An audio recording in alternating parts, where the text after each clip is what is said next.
네, 액트지오사의 고문 빅토르 아브레우 박사의 기자회견 지금 보고 계신데요. 제가 다른 채널로도 여러분께 보여드리고 있습니다. 그 채널로 해서 이어서 보시면 되겠고 기자들 질의응답이 이어지고 있는데 일단은 이게 가장 눈에 띄는 부분이 이 부분이네요. 분지에서 굉장히 큰 규모의 상당한 규모의 경제성 있는 탄화수소가 누적돼 있다는 사실을 아직 찾지 못했다. 이것은 즉 리스크를 의미할 수도 있다. 이렇게 얘기했습니다.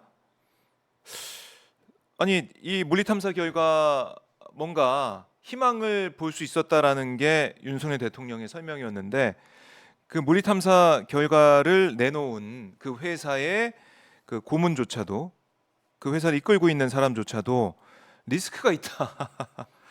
야, 경제성 있는 탄환수 못 찾는 리스크가 있다라는 얘기를 하고 있으니 파장이 좀 커질 것 같습니다. 자, 여론조사의 흐름을 알아보는 시간입니다. 오늘도 김봉신 메타보이스 부대표 예, 맞죠? 쓰겠습니다. 어떻게 하셨습니까? 다 들었습니다. 정보를 제가 감사합니다. 파악하고 있었습니다. 네, 이사에서 부대표로 승진한 김봉신 부대표 오셨습니다. 안녕하십니까? 안녕하십니까? 승진 축하드립니다. 감사합니다. 네. 어떻게 오마이 TV 덕분에 승진하신 건가요? 그러게요. 덕분이죠. 크게 신세졌습니다. 네, 농담이고요. 자, 한국갤럽 조사가 이번 주에 없었어요. 예. 그래서 저희가 최신, 그러니까 나와 있는 조사 결과를 가지고 분석할 수밖에 없는데 어떤 걸 보고 좀 분석을 해볼까요? 예. 여기 보시면 이제 중앙선거여론조사심의위원회 순서대로 한번 한 3개 정도 네. 보겠습니다. 하나씩 좀 보면, 볼까요? 예, 여론사 공정이 공정. 데일리안으로부터 의뢰를 받아서 조사를 했는데요. 데일리안. 예, 이 조사 같은 경우에는 네. 3, 4일 조사입니다. 그러니까 맨 위에 있었으니까 가장 최신 거네요. 최신이기는 합니다. 그러나 이제 3, 4일이라고 하면 보시다시피 이제 네. 월화라서 수목에 이제 뭐가 좀 바뀔 만한 것들이 있었으면 약간 좀 바뀌었을 수도 있다라는 것이고요. 네. 또 오늘 이제 상위 이제 최근 거 3개를 보여드리는데 네. 3개의 대통령 긍정률이라든지 그 민주당 지지율이 좀 다릅니다. 지지도가. 다 그래서 달라요. 예, 그건 감안하고 보셔야 되는데요. 지금 보시면 유선 ARS를 썼다고 나옵니다. 네. 이거 보시면은 이제 무선 전화 RDD를 100% 활용한 ARS 조사다 이렇게 되어 있는데 ARS 조사 같은 경우에는 이제 설문 문항의 순서 효과라든지 이런 것에도 굉장히 많이 좀 달라집니다. 그럼요. 예. 또 뭐 진행한 시간대도 달라지고요. 네. 보통 그래서 이렇게 조사 일시의 시간대를 공개하고 있는데 문제는 이제 시간대마다 어느 정도 회선을 쓰고 있느냐 이거는 안 그럼요. 나오고 있거든요. 안 나왔어요. 예. 그러니까 가령 뭐 낮에 뭐 100회선 열었다가 저녁 때는 뭐 한 10회선 열어도 이 시간대는 그대로 쓸 수가 있기 때문에 조사 시간대가 늦은 지금 21시 50분으로 되어 있는데 네. 늦었다고 해서 뭐가 굉장히 일률적으로 시간대별 균등 할당을 했다라고 볼 수는 없다 이렇게 좀 말씀을 드리겠습니다. 물론 그 3개 조사 기관이 다 마찬가지입니다. 이거는 여론조사 공정 결과 방금 말씀드렸고요. 한번 보죠. 그걸 감안해서 한번 보겠습니다. 예, 한번 보겠습니다. 네. 보시면은 대통령 긍정률이 34.1입니다. 공정에서는 34.1. 예. 공정에서 34.1. 좀 약간 놀랄 법하죠. 왜냐하면 지난주에는 이 갤럽에서 21 나왔습니다. 여기는 다른 세상 느낌이네요. 예. 이 조사 결과는 이렇게 ARS 조사에서는 예. 30%대가 나오거나 일반적인 그 여론조사에서 한 30%가 나올 때 네. ARS에서는 ARS 한 조사. 40, 50 뭐 이렇게도 나오기도 하죠. 그래서 ARS 조사는 이와 같이 네. 고관여되어 있는 윤석열 대통령을 되게 좋아하시는 분들 그리고 되게 싫어하시는 분들 이렇게 관여도가 상당히 높고 의견 강도가 센 사람들 위주로 추출이 된다. 요거를 좀 확인하실 수가 있겠습니다. 뭐 그럼에도 불구하고 긍정이 30%, 34, 부정이 예. 63. 63. 그러니까 뭐 부정이 여전히 높은 그렇죠. 수준이 이어지고 있다. 부정이 어느 뭐 조사든. 10명 중 한 6명 정도 되는 거니까 네. 예, 낮지 않습니다, 결코. 정당지도 한번 보시게 될 것 같으면 더불어민주당 30.8 네. 그리고 국민의힘이 37.0입니다. 이렇게 요렇게 차이가 되면 나네요. 그렇죠. 그러면 이거는 한 6.2% 포인트 격차니까 5.2를 딱 걸쳐서 네. 딱 거의 걸쳐서 딱. 격차가 나와서 국민의힘이 네. 우세는 아니죠. 5점에 딱 걸쳤으니까 5점이 네. 이내죠. 이내에서 네, 있다. 두 정당이 이제 격돌하고 있다. 그리고 조국혁신당 두 자릿수. 지금 두 자릿수가 되는 당은 3개입니다. 조국혁신당까지. 네. 그리고 그 뒤를 이제 개혁신당이 이 5.9 한 6 정도로 쫓아가고 있다. 어허. 이렇게 보실 수가 있겠습니다. 자, 국회가 잘할 것이냐, 뭐 더 잘할 것이다, 뭐 더 못할 것이다. 요거는 갤럽에서 한번 다뤘습니다. 네. 그래서 이번 22대 국회에 대해서 잘할 것이다라는 그 응답이 절반을 넘지 못하고 있는데요. 그래도 40%라면 상당히 이 노력을 할 것이다라는 것이고요. 예, 네. 여기서 보시면은 정당을 한번 보시겠습니다. 더불어민주당 지지자 중에서는 72.0%가 더 잘할 것이다. 예. 그러나 국민의힘 지지자 중에서는 보시면은 52.3%가 더 못할 것이다. 예. 이렇게 이제 의석이 많고 적음에 따라서 네. 격차가 좀 있습니다. 자, 조국혁신당 처음 등장했는데요. 한 두 자릿수 지지도를 얻고 있다라고 말씀드렸는데 그 지지자 중에서는 65.7, 한 3분의 2 정도는 더 잘할 것이다. 네. 이렇게 전망을 했습니다. 자, 이렇게 보시면은 역시 의석이 많아서 활동적으로 지금 무엇인가를 하려고 하는 그런 정당 지지자들 같은 경우에는 네. 이번 22대 국회에 대한 어떤 긍정 전망을 내놓고 있다라는 것이 좀 보이고요. 그와 비해서 좀 뭡니까 보수 성향의 정당을 지지하시는 분은 그렇지 못하다. 자, 여기에 하나가 또 있는데요. 국민의힘 당대표 적합도 요거를 관심 있게 보시는 분들 많습니다. 네. 한동훈 전 비대위원장이 국민의힘 지지자 중에서는 절반 이상으로 높은 긍정률을 보이고 있죠. 56.8 나왔습니다. 그런데 전체적으로 따지면 유승민 27.2로 이거는 이제 어느 정당을 지지하느냐와 무관하게 전체 응답자 다 평균 내면 네. 한동훈과 비교해서 5점 이내에서 격돌을 하는 걸로 나왔습니다. 이렇게 봤을 때에는 한동훈은 50대 50으로 하더라도 결코 네, 약하지 가능성이 않겠다. 크네요. 약하지 않겠다. 이렇게 보는 거죠. 요거 50% 적용하고 네. 여기 국민의힘 지지자가 이제 당심을 반영한다고 했을 때 그거 50% 적용하면 아마 한동훈 전 비대위원장이 일방적으로 이기지 않을까 하는 전망을 한번 해봅니다. 다만 이제 여기서 전국 그 조사 있지 않습니까? 네. 이게 전국이 어떻게 될지 몰라요. 어떤 조사 방법으로 어떻게 조사하느냐에 따라 굉장히 달라집니다. 그렇게 따지면은 되게 유승민 막 쫓아갈 수도 있겠고 유승민 지금 뭐 투톱 체제로 가자라고 했을 때 네. 뭐 최고 뭐죠 선임 최고위원인가 뭐 그런 거기에 최고위원 들어갈 수도 중에서도 있겠네요. 예 그렇게 되면은 유승민이 반영이 될 확률이 굉장히 높아졌다라고 보여집니다. 자 민주당 네. 항상 이게 두 개가 이렇게 대비돼서 나오고 있습니다. 국민의힘은 당대표, 민주당도 역시 당대표인데요. 국민의힘은 새로 뽑는 것이고 민주당은 이제 연임과 관련된 요 현재 당대표가 연임을 해도 되느냐 마느냐 그걸 위해서 당원 당규를 개정하는 문제에 대해서 어떻게 보느냐 뭐 이런 내용인데요. 네. 적절하지 않다가 44.9, 적절한 일이다가 41.6입니다. 물론 이제 이 내용도 정당별로 한번 나눠서 볼 필요는 있겠습니다. 나눠서 보시게 되면 정당 지지하는 정당에 따라서요. 더불어민주당 지지하시는 분들 중에서는 77.3 뭐 긍정을 많이 하고 있다. 적절한 일이다. 일이다라고 예. 보고 있다. 예, 민주당 당대표 출마 네. 관련해서 자 그런데 당연히 이제 다른 정당 국민의힘에서는 73.6 이렇게 되어 있습니다. 뭐 그거는 뭐각 뭐 다른 정당 지지마다 다르니까요. 보여지는 거네요. 그렇게 따졌을 때 77.3이라는 숫자는 이게 뭡니까? 이재명 당대표가 이제 당선됐을 때 네. 당원 투표에서 당시에 이제 받았던 그때 지지도가 한 70% 넘었죠. 77 네. 정도 됐었죠. 그렇게 따지면은 지금도 이재명 대표에 대한 지지자들의 또 당원들의 그런 어떤 그 뭐랄까 인기는 식지 않았습니다. 그거는 이제 확인할 수가 있겠고요. 이 조사가 이제 공정조사인데 공정조사가 보시면은 아까도 보셨다시피 국민의힘이 좀 더 약간 우세하게 잡히기도 했고요. 그렇지 않겠습니까? 그런 조사에서도 더불어민주당 지지자들 중에서는 이와 같이 77.3으로 나타나고 있다라는 것을 보실 수가 있겠습니다. 그래요. 그러면은 다른 조사, 다른 예. 여론조사 결과도 저희가 한번 보겠습니다. 공정 여론조사 결과 예. 제가 제일 이제 위에 올라와 있던 3일, 4일 조사됐던 그렇습니다. 사안들을 봐왔고요. 그 다음에는 이제 6월 1, 2, 3 조사를 했던 조사인데요. 이거는 네. 스트레이트 뉴스가 조원 CNI에 의뢰를 해서 이 조사는 좀 특이하게 2,000명을 조사합니다. 2,000명. 예, 2,000명을 조사하게 됩니다. 그리고 보시게 될 것 같으면 여기서도 무선전화 RDD를 ARS로 100% 이렇게 조사를 했습니다. 네. RDD 조사입니다. 자 여기서 보시면 요렇게 나옵니다. 자 아까는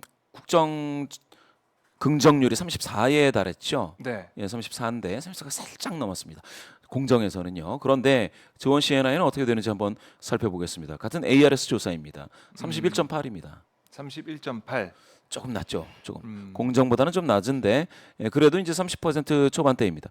이렇게 보면은 그 기준 삼아서 보여드리는 매주 보여드리는 한국갤럽 조사와 비교하면 네. 하여튼 ARS 조사는 최소 한 10% 포인트 이상 좀 높은 비율로 등장하고 있더라, 좀 나타나고 있더라. 네. 대통령 긍정률이 요 내용을 보실 수가 있습니다. 지금 31.3 나왔습니다. 이 ARS 네. 조사이고요.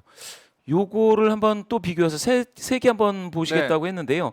그 세 번째 것은 6월 역시 같은 비슷한 시기 주말에 조사해서 6월 1, 2일 조사한 미디어 토마토 조사입니다. 뉴스 토마토가 의뢰해서 미디어 토마토가 6월 1, 2일 조사를 했고요.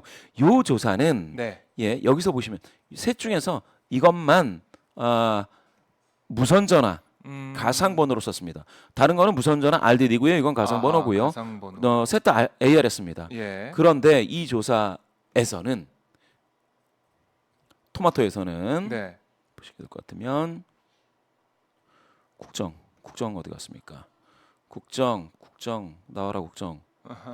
예. 자, 이 김봉신 부대표가 직접 손으로 예. 조작을 하고 있습니다. 열심히 하고 있습니다. 이 토마토는 재미있게도 이 국정을 뒷단에서 물어보는 것 같습니다. 그렇죠. 뒤에 있는데 긍정이 27.8입니다. 이거는 또 27.8로 나왔네요. 그러니까 ARS 조사 내에서도 10% 포인트 이상 격차가 좀 나오는 거죠. 그러니까 ARS 조사가 어떤 방식으로 조사하느냐, 어느 업체가 조사하느냐에 따라서 ARS 조사 같은 경우는 상당히 국정 긍정률이 높아지기도 하고 낮아지기도 한다. 그러면 지금 보시면 데일리안이 한 34 정도 나왔으면 네. 한 31, 2 정도가 조원 CNI, 그다음에 토마토가 한 27, 8 이렇게 나왔습니다. 네. 이 정도 격차가 있다라는 걸 보시고 저희가 기준 삼는 일반적인 여론조사에서는 지금 20% 초반이다라는 것도 한번 말씀을 드려 보겠습니다. 네. 언급하고 있는 한국갤럽 조사 같은 경우에는요, 의뢰처가 없고요. 제가 5월 5주 결과가 21% 긍정률이라고 했는데 네. 그거는 5월 28, 29, 30 조사를 해서 31일 발표를 했습니다. 한국갤럽은 의뢰처가 없이 자체 조사이고요. 네. 그리고 무선 가상번호 전화 면접 조사입니다. 오늘 이렇게 소개해드리는 모든 조사 결과는 중앙선거여론조사심의위원회 홈페이지를 참조하시면 되겠습니다. 가상 번호. 아까 그 ARS 조사도 가상 번호와 아니면 무선 RDD 그 무선 차이점도 RDD 가 있네요. 예, 결과 가상번호인 차이점이 있어요. 미디어 토마토가 이제 가상번호인데 가장 좀 국정 긍정률은 좀 낮은 수준으로 좀 나타나서 셋 중에서는 유일하게 지금 20%대를 보여주고 있습니다. 예. 자, 근데 지금 흐름은 계속 예. 뭐 비슷하다. 그러니까 예. 공정이나 아니면은 좋은 CNI 조사나 이런 것도 30%도 계속 이제 보여주고 왔던 거 아닙니까? 예. 총선 전후에도 마찬가지로 이어지고 있고 반등을 못 하고 있는 거는 사실이고 예. 미디어 토마토 조사도 20%대 조사 긍정률 나오게 예. 되면은 똑같다. 그렇습니다. 이 수치는 조금씩 차이가 있을지 모르겠지만은 결국 윤 대통령이 총선 이후에 뭐 여러 가지 것들 해왔는데 예. 전혀 국민들은 반응하고 있지 않다 이렇게 볼 수 있겠네요. 정책적인 이슈로 반응을 했던 거, 그러니까 한국갤럽 그 긍정률에 네. 단일 이슈로 올라왔던 게 있죠. 그게 이제 의료 개혁 문제, 의료 개혁 문제가 하나 올라왔었고 또 다른 네. 건 만나이 사용. 그거는 뭐 올라왔어요. 옛날 옛날에 한번 정책적으로 했을 때 그 한 1%인가 한번 나타난 적이 있었습니다. 그것 빼고는 막 그런 일들이 예. 총선 이후에 그러니까 국민들이 체감할 수 있는 아니면 반응을 보일 수 있는 정책이나 변화된 모습이 없다. 예. 그래서 맞습니다. 지지율도 뭐 하향세를 계속 보이고 굉장히 좀 안 있고 좋은 상황입니다. 전반적으로 봤을 때 여러 대통령들과 비교해도 부정률이 상당히 높은 편이고요. 네. 그리고 지금 와서는 21% 지난주에 기록을 했는데 제가 이렇게 저렇게 보니까 지난주에 이제 말씀을 드렸지만 보수 성향자 중에서 지금 최저치를 기록하고 있습니다. 그러니까 이제 20% 정도 내외에서는 더 이상 이제 낮아진다면 그거는 자신을 지지했던 보수 성향자 네. 중에서 빠지기 때문에 빠지는 거거든요. 그럼 지금 34에서 지금 21까지 빠진 건데 네. 상당히 가파르게 빠지고 있다고 보시면 되겠습니다. 계속 빠지고 있다. 예.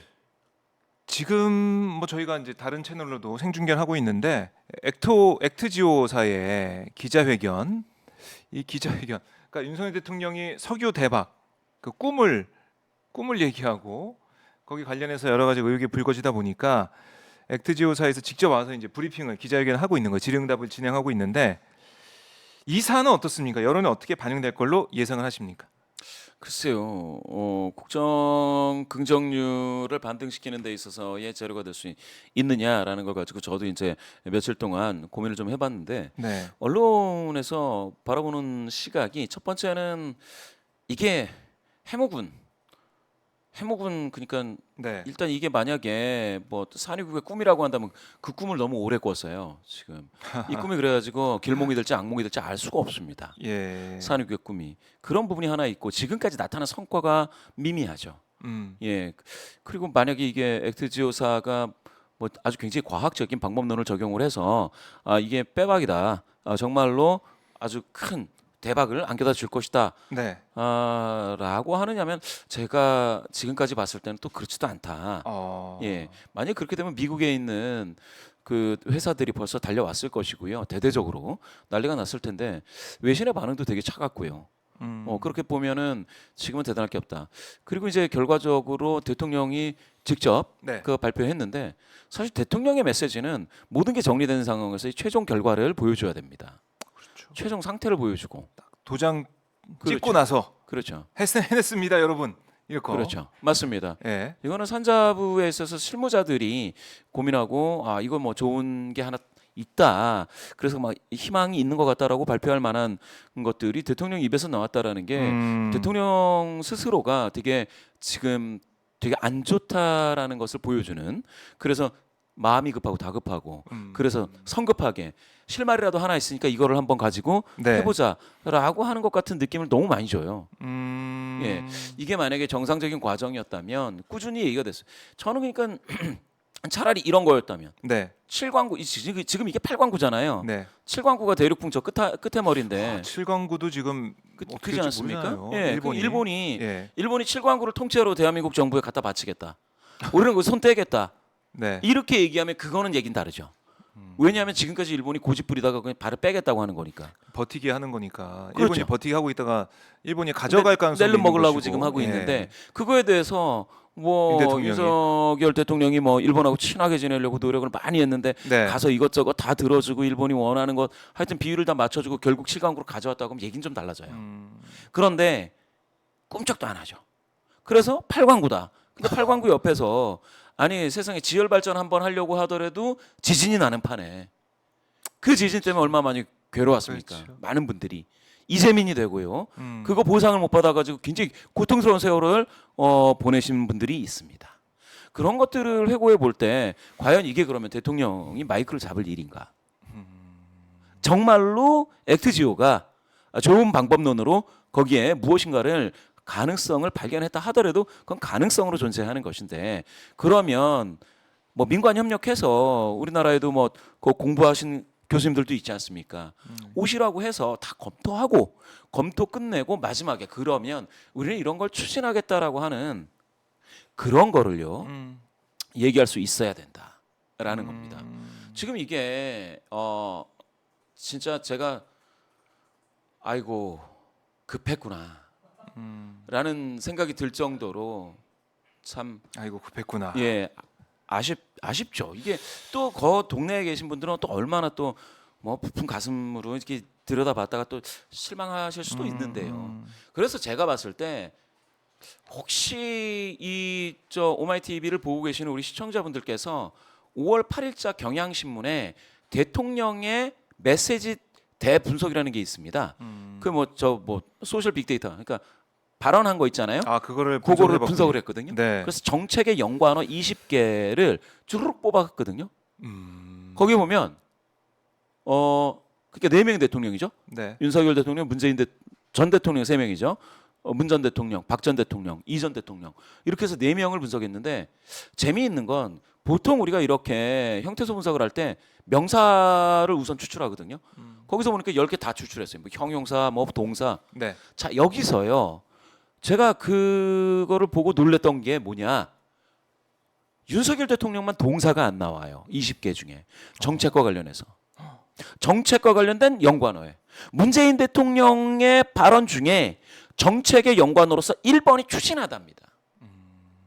추진하다. 네. 그 전에 박 전 대통령, 이 전 대통령도 동사가 나옵니다. 추진하다, 뭐 지원하다, 어떻게 해보겠다라는 거잖아요. 자기 동사, 노력. 움직인다. 그렇죠. 네. 그런데 이번 윤석열 대통령만 동사가 없어요. 이상하죠. 그 어퍼컷 세레머니 이거는 말이 아니니까 안 들어갔겠네요. 어퍼컷.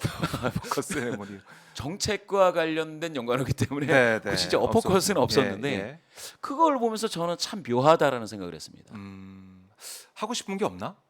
하겠다는 바로. 게 없나? 예. 예. 지금 이 5월 5주 결과 이제 다음 네. 주면은 6월 두 번째 주. 2주 결과 나오겠죠. 네. 6월 2주 결과가 나올 때에 지금 준비하고 있는 바로 이러한 설익은 뭐 유전, 네. 뭐 산유국 꿈 이런 것들이 자꾸 나오기 때문에 사실 보수 성향이신 분들도 믿고 지지하기가 네. 지금 쉽지 않아지고 있다 점점.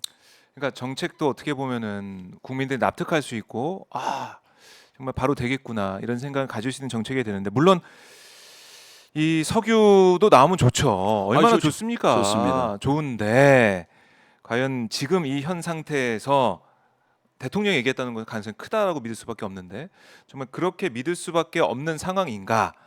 그러니까 나온 따라붙는 얘기가 부산 엑스포 얘기 아니겠습니까? 부산 엑스포 때 그렇게 우리 국민들이 많은 기대를 하고 많은 성원을 보냈는데 결국 돈 쓴 거밖에 안 남았잖아요. 예. 몇 천억 쓴 거밖에 안 남았는데 이번에도 그러면 뭐 시추공 뚫는데 뭐 1,000억이라고 하는데 5개 뚫는다는 거 아니에요? 5천억.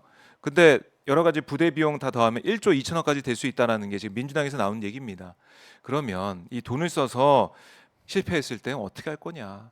그럼 그 책임, 그 비판, 그 비난은 대통령이 다 고스란히 거 아닙니까? 발표를 이렇게 해왔기 때문에. 맞습니다. 그래서 이게 네. 아니 정말로 석유가 있다라는 확신이 없으면 이렇게까지는 그러니까 많은 국민분들께 좀 이걸 꿈이라고 산유기가 꿈이라고 하는데 네. 꿈 참 깨고 나면 또 허무하지 않습니까? 꿈이 현실이 될 해야죠. 수 있다라는 해야죠. 확신이 있어야 대통령이 이걸 하는 거거든요. 대통령실이 예. 약간 대통령의 메시지라는 측면에서 봤을 때 음. 지금 약간 좀 실패하고 있습니다. 아, 실패하고 있어요 지금. 그러니까 대통령은 정말 최고의 결정권자인데 예. 그리고 국민들 앞에 서가지고 희망을 정말 보여주는 걸 해야 되는데 그게 아니게 되니까 지금 당장 전화기 내놔라 이런 얘기가 많이 나오지 않습니까? 예. 이종섭 장관하고 무슨 얘기를 했느냐 조사 받아라 국민 앞에 설명해라라고 했는데 국민들이 기대했던 얘기는 안 나오고 석유 얘기를 하고 있으니까 국민들이 얼마나 화가 나요. 그렇죠. 거기 와서 아니 전화 이렇게 했습니다라고 설명을 하든지 해명을 하든지 그게 안 되고 있으니까 지금 국민들이 웬 석유 이렇게 하는 거죠. 또 그게 이제 신뢰가 안 생기는 거죠. 석유 개발이라는 게 차라리 뭐 신재생 에너지를 열심히 하겠다 이러면 좀 현실성이 있거든요. 네. 근데 석유라는 아리백. 건 그렇죠. 아리백 해보겠다. 예. 근데 뭐 그런 계획이나 이런 것들은 구체화돼서 이제 뭐 대통령 목소리로 이렇게 어떤 정책 추진으로 네. 나오지는 못하고 있는데 거기에 갑자기 뜬구름 잡는 식의 석유가 나온다라는 게 저는 약간 좀 그래요. 이게 예전에 이명박 정부 시절에 우리가 뭐 사자방 뭐 얘기 나왔었지 않습니까? 그렇죠. 4대강 사업에 뭐 자원외교 뭐 방위 뭐 어쩌고 해서 이렇게 방산 뭐 예. 방위산업 얘기 나왔었는데 물론 그렇게 해가지고 일부 발전한 측면도 있지만 지금 4대강 사업 아무도 입에 올리고 있지 않습니다. 예, 그렇죠. 결국 뭐 돈 버는 사람은 따로 있는 게 아니냐. 이번에 맞습니다. 발표된 다음에 주가 오른 거, 예, 그다음에 시추하게 됐을 때 이 시추 관련해서 어떤 회사가 또 어떤 계약을 할 것이냐. 이것도 궁금해요. 그때 이 뭡니까 이명박 대통령 처음 등장하면서 네. 뭐 기름값이 묘하다부터 시작을 해서요. 기름값이 확 뛰고 왜 뭐 환율 뛰고 그렇게 돼서 당시 달러 쥐고 있었던 사람은 정말 큰 돈을 벌었을 수 있겠지만 그 기름을 써야 되고 난방비, 냉방비에 그렇죠. 써야 됐던 그 그 에너지 국민들. 소비 입장에 있었던 국민과 작곡금 기업들은 에휴. 되게 힘들었습니다. 그런 걸 따지자면 지금 그 꿈 있잖아요. 네. 꿈을 심어줄 때 이게 꿈이 잘못하면 뻥이 되는 거거든요. 그건 안 되는 거예요. 예. 깜짝 놀랐습니다. 예, 네. 죄송합니다. 그런 헛된 네. 희망보다는 네. 꾸준히 할 수 있는 저는 그러니까 기후 위기 대응도 있고 아리베카 아까 말씀 주셨지 않습니까? 이게 서방에 있는 국가들이 굉장히 그 압박을 가져오고 있지 않습니까? 우리 기업도 큰일 났습니다. 그런 의미에서 자원을 이제 이야기할 때 신재생 네. 에너지를 먼저 좀 이야기를 한다던가 음. 뭐 그런 게 있었으면 오히려 신뢰가 좀 갔을 텐데 네. 저는 지금에 있어서의 분위기는 음. 이거는 진짜 이게 잘못하면 우리 그 속담에 언발의 오줌 누기라는 거 있지 않습니까? 사실상 수사의 압박이 조여오기 때문에 아, 당장 국민의 뭐라도 그렇죠. 국민 많은 뭐라도 분들의 해야 눈을 된다. 이쪽으로 이제 옮기기 위해서 저러는 건가 하는 생각이 안 들 수 없게 의심이 되는 든다. 거잖아요. 이게 다음 주 갤럽 조사나 다른 조사들에서 이 사안이 어떻게 반영이 될지 모르겠지만 오늘 액트지오사의 기자회견 있지 않습니까? 진행이 예. 되고 있는데 이 결과 분석 또 국민들의 판단 이게 작용이 되겠네요. 오히려 더 그러니까 떨어질 수 있다.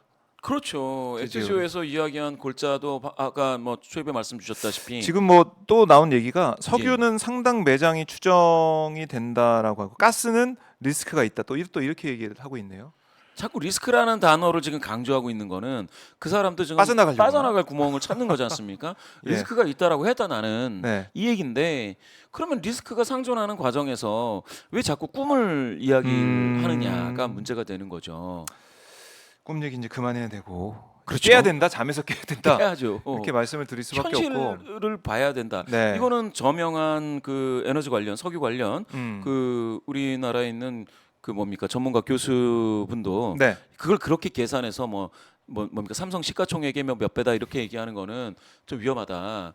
공교롭게도 그게 뭐 2천조 예, 그런 관점보다는 2천이 붙어서 그러니까요. 그게 네. 좀 위험한 발언이다라고 아니 민간 전문가들이 벌써 그렇게 말씀을 하실 정도면 이건 좀 그래요. 제 느낌상 네. 대통령이 마이크를 딱 잡고 자 국민 여러분 이렇게 하겠습니다라고 할 때에는 네. 이미 할 때에는. 민간 전문가들이 다 합의가 됐어야 됩니다. 아, 예. 그렇네요. 합의가 되고 그게 여론인데. 그렇죠. 그렇게 돼서 지식인 사회 그리고 언론인들 이런 분들이 어느 정도 일부 검증을 하고 시민단체에서도 이거는 괜찮다, 안전하다. 하고 대통령이 나왔어요. 그렇죠. 그리고 나서 대통령이 하하. 대국민 담화를 통해서 너무 급했네. 그렇죠. 이게 너무 급해요. 이게 저게 석유가 묻혀 있어도 급해요. 네. 제가 봤을 땐 참. 이거는 대통령실이 대통령의 네. 메시지에 대해서 음. 굉장히 좀 무게감 없이 지금 접근하고 있다. 그건 분명한 거. 네. 그리고 또 하나가 이제 국민의힘에서 계속해서 집중하고 있는 부분이 김정숙 여사 관련 사안입니다. 오늘 도종환 전 의원이 전 장관이 기자회견도 진행을 했는데 11시부터 진행을 하고 있어요. 지금 보면은 문재인 정부 때 인사들 도종환 전 장관, 윤건영 의원, 고민정 의원, 김영배 의원 뭐 등등 이제 나와서 얘기 질의응답을 받고 있습니다.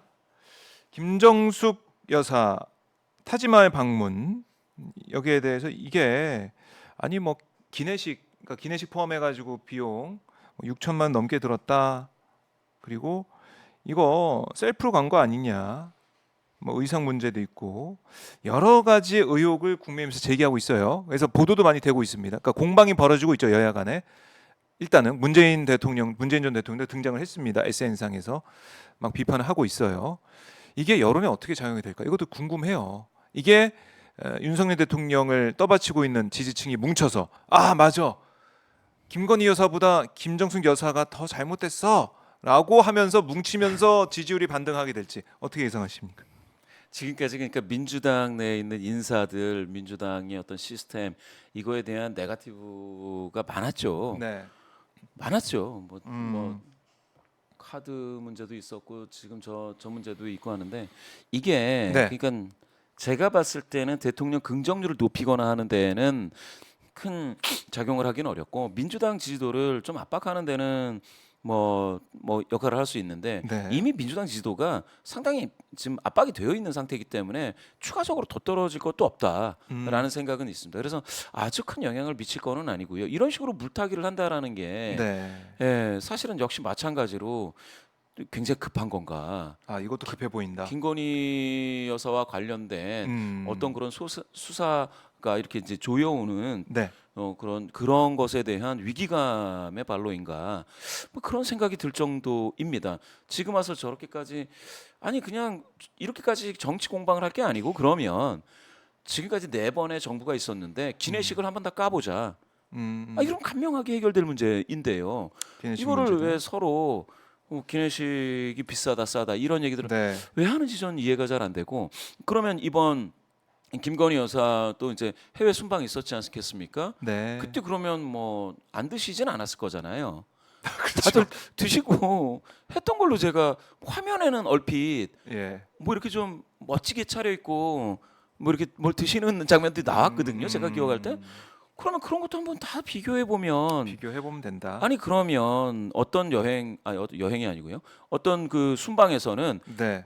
좀 괜찮은 거 드셨을 수도 있고 음. 입맛이 없으면 못 드셨을 수도 있고 이런 거지 않습니까? 화려하게 차려놨는데 네. 아니 못 드셨을 수도 있는 거잖아요.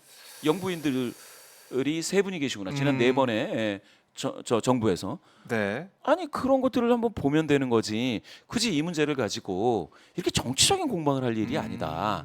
오히려 그러면은 이거는 정말로 뭔가 있나 보다. 김건희 여사와 관련해서 정말 오히려. 저렇게 해서라도 뭔가 이렇게 덮어야 되는 음. 물타기를 할 수밖에 없는 그런 다급함이 있는 건가? 궁지에 몰린 건가? 이런 인상을 자꾸 준단 말입니다. 네. 그렇게 봤을 때는 제가 봤을 때는 글쎄요. 과연 이런 게 이렇게 일부 흠집내기 물타기라는 게 큰 역할을 할 수 있을까? 그리고 이제 앞으로 그러면 앞으로 민주당의 어떤 정치를 해나가는 데 있어서 이 문제가 발목을 잡을 것인가? 전 전혀 그렇지 않은 것 그렇지 같아요. 않아요. 예, 하. 과거 문제지 않습니까? 김정숙 여사 과거 문제입니다. 잘못이 있었으면 잘못이 있었다라고 밝히면 되는데 김건희 여사는 지금 현재의 문제지 않습니까? 그렇죠. 현재 권력의 현재 문제. 진행형. 그러면 과거의 권력과 관련된 문제가 네. 미래 권력을 결정하는데 어떠한 영향이 있을 것이냐? 저는 아주 크다고 생각하지는 않습니다. 지금은 그렇군요. 지금 수준에서는 앞으로 어떻게 될지 모르겠어요. 네. 차라리 지금 걱정해야 될 거는 김건희 여사와 관련돼서 뭐 디올백 얘기도 계속 나오고 있고요. 네. 그 수사가 진행되고 있지 않겠습니까? 음. 그런 것에 대해서 언론도 더 관심을 가져야 될 부분도 있기는 그렇지 않겠습니까? 네. 지금 현재의 문제이고 지금 여기 토마토에서 조사한 대통령 임기 단축 개헌 찬반이라는 게 있는데 뭐라고 찬성이 나왔습니까? 55.5입니다. 임기 단축 결국은 이건 뭐냐? 국민 한 절반 이상이 예.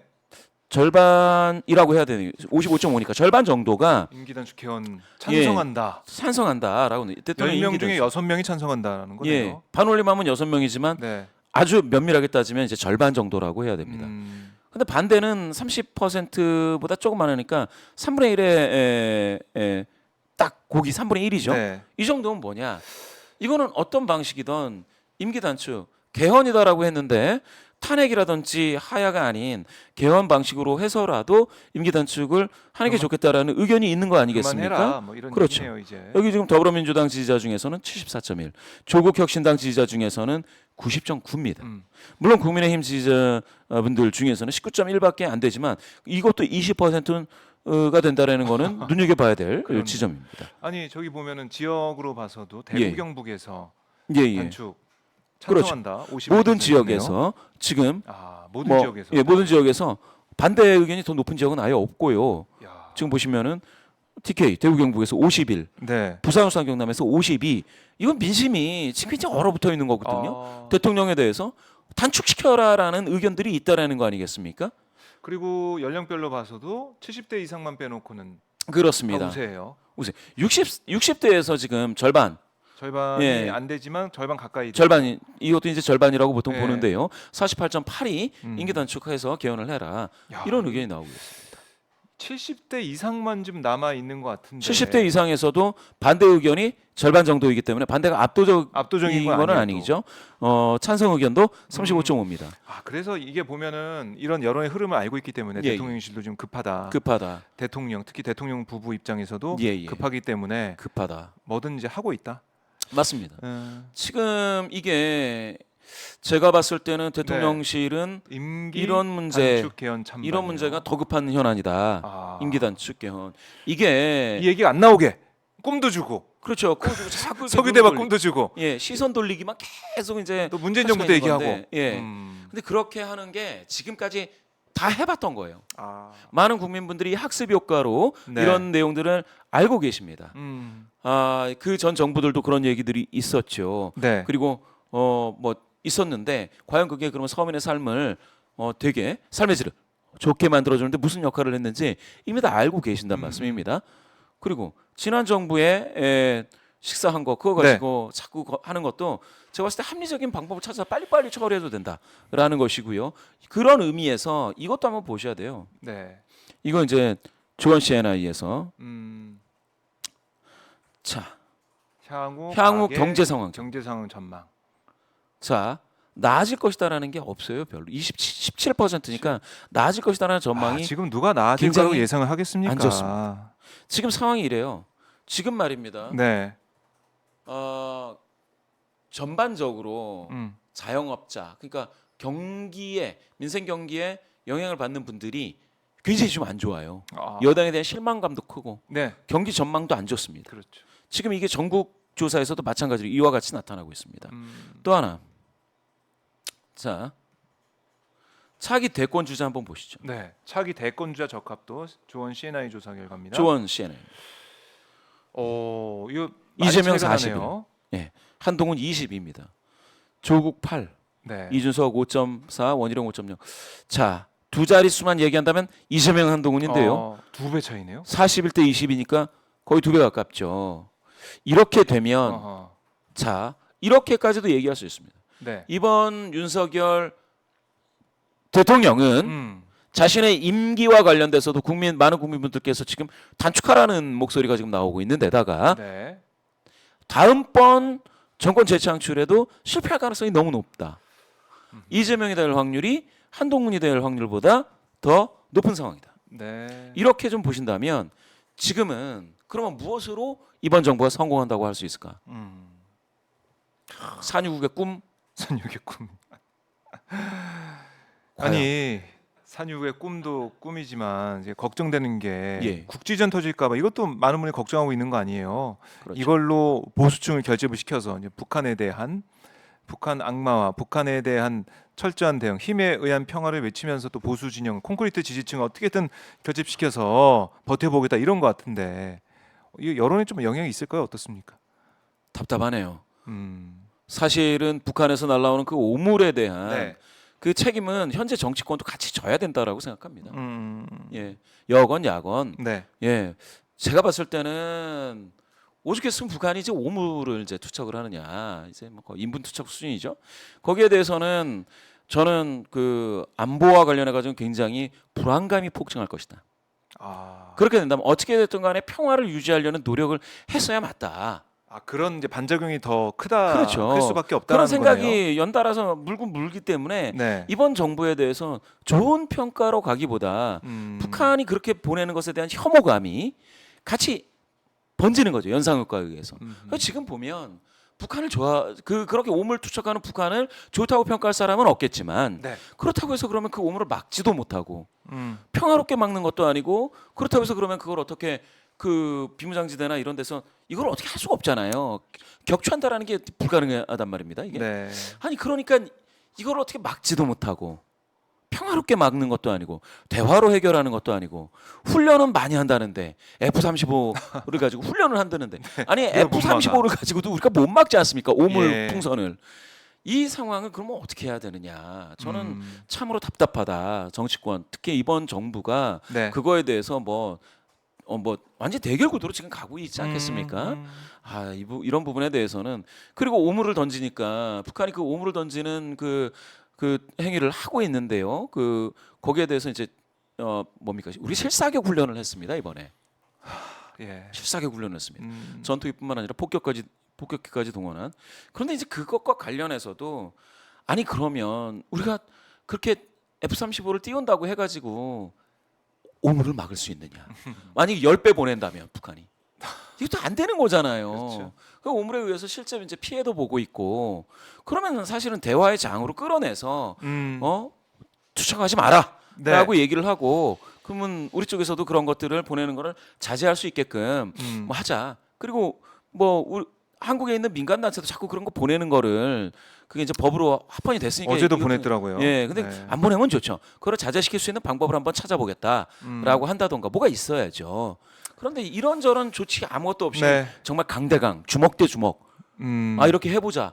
북한에서 미사일 쏘고 한국에서는 F-35의 폭격기 호위해서 폭격기로 이제 실사격하고 네. 이게 진짜 되는 건지 저는 이거는 음. 오히려 네. 강대강으로 하는 것 자체가 우리가 뭡니까? 우리가 손자병법에서도 싸우지 않고 이기는 게 가장 좋은 거 아니겠습니까? 평화롭게 어떤 조치를 취해서 네. 그런 오물을 투척을 방어할 수 있다면 그렇게 하는 게 맞는데 완전히 이가 안 되고 있어요. 완전히. 저희 이번에 문재인 정부 시절에 군사합의 9.19 군사합의 효력 군사합의 정지됐고. 이후 네. 안 좋았죠. 저희 연락사무소 폭파가 됐었죠. 네. 그 이후로 경색된 국면이 하나도 좋아지고 있지 않습니다. 이거는 제가 봤을 때는 이번 정부의 그러한 북한의 대북 강경 발언이라든지 이런 것들이 계속해서 북한을 자극하고 있는데 불필요하게 그럴 이유는 없다. 그렇지 않습니까? 대북 강경 발언이 오물이 돼서 다시 날라오고 있는 거잖아요. 부메랑이 돼서. 그렇네요. 이런 것들을 누군가는 좀 끊어야 된다. 악순환을. 저는 만약에 지금은 요거 가지고 조사가 지금 나오고 있지 않지만 만약에 조사가 나오겠죠, 된다면 이제. 예. 조사가 된다면 예. 평화를 바라는 국민 목소리가 지금까지 꾸준히 절반을 넘었습니다. 아. 평화 어떻게 되건 평화를 해야 된다라는 국민적 목소리가 제가 말씀드리는 건 바로 그 지점이거든요. 평화가 중요하다라는 거. 그게 바로 우리 국민들 네. 목소리다. 이거를 정치권이 봐야 돼요. 그런데 이건 오물투척이니까 오물 자체로만 너무 이제 해서 오물투척하면 안 되죠. 북한도 그걸 자꾸 날리니까. 그렇죠. 예. 북한의 문제도 따끔하게 지적을 해야 되는데 맞습니다. 거기에 대한 대응하는 그런 방식이 맞느냐라는 거고요. 이게 보수층 결집을 위한 또 여론 끌어올리기 차원의 대응이 아니길 바라겠습니다. 뭐 효과도 없을 것 같고요. 그렇죠? 결집이 쉽지 않을 것 같아요. 그래요. 자, 지금 쭉 여러 가지 현안들 그다음에 변수들을 말씀을 드리고 저희가 분석을 해봤지만 결국 석유 대박을 외치든 꿈을 꾸게 하든 그리고 김정숙 여사 관련된 것들을 계속해서 국민의힘이 의심하고 또 의혹을 제기하든 그 다 떠나서 윤 대통령이 변하지 않으면 지지율은 큰 폭의 반등이나 드라마틱한 변화는 없을 것이다. 이렇게 정리할 수 있겠네요. 맞습니다. 여기를 한번 더 보시면 네. 차기 대통령 필요자질을 이게 누가 필요자질. 이게 이제 조원 CNI 조사인데요. 왕자 없죠? 왕자? 왕자는 없죠? 과거 같으면 네. 이 추진력이 굉장히 중요하게 나옵니다. 추진력. 근데 지금 밀어붙이고 이런 거. 지금 도덕성은 원래 이제 높았고요. 네. 정책 전문성, 소통 능력, 서민에 소통 대한 능력. 이해 이런 게 더 지금 너무 필요한 거예요. 이게 지금 이렇게 나오고 있어요. 지금 결핍된 걸 보여주고 그렇죠. 있네요. 방금 말씀하신 네. 대통령이 바뀌어야 된다라는 건 도덕적이어야 되고 정책적으로 전문적이어야 되고 네. 소통 능력이 있어야 되고 서민을 이해해야 된다. 이렇게도 이해할 수가 있습니다.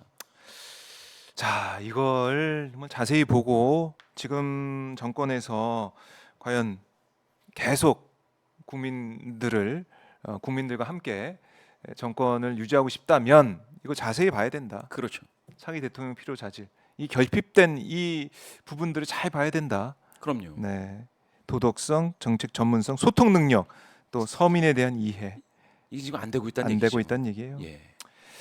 알겠습니다. 자, 여기까지 정리를 해보고요. 예. 자, 승진해서 기분이 좋은 메타보이스의 김봉신 부대표 만나봤습니다. 감사합니다. 승진 턱을 한번 제가. 네, 너무 근데 기분 좋아요. 다음 주에는 한국갤럽 조사로 21% 지지율 이후에 어떻게 변화가 2주 동안 있었는지 분석을 또 해보도록 하겠습니다. 말씀 잘 들었습니다. 감사합니다. 고맙습니다. 자, 여러분들 영상 보시면서 좋아요 버튼 한 번씩 다 눌러주시고요. 지금 액트지오의 아브레우 고문의 기자회견은 마무리됐습니다. 근데 기자회견 내용을 우리가 어떻게 분석을 하고 어떤 내용을 주목해서 봐야 되는지 여러분 궁금하시죠? 신혜리 기자가 준비하고 있습니다. 잠시만 기다려 주십시오.